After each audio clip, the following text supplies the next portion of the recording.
નમસ્કાર, આપ જોઈ રહ્યા છો સ્પાર્ક ટુડે ન્યૂઝ। વડોદરા શહેર એસઓજીની ટીમે જેપી રોડ પોલીસ સ્ટેશનના માદક પદાર્થ મેફેડ્રોન એટલે કે એમડી ડ્રગ્સ 93.310 ગ્રામ, જેની કિંમત 9,33,100 રૂપિયા છે, તેનો જથ્થો મંગાવનાર વોન્ટેડ આરોપી સાગર સુથારને આધુનિક ડ્રોનની મદદથી પકડી પાડ્યો છે।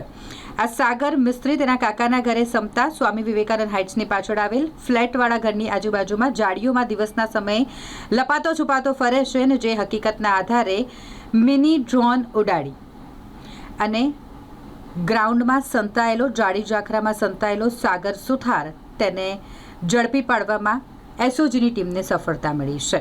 કોર્ડન કરી સાગર સુથાર કે જે મેફેડ્રોનનો વોન્ટેડ આરોપી હતો તેને ઝડપી પાડવામાં આવ્યો છે અને વધુ કાર્યવાહી કરાઈ છે।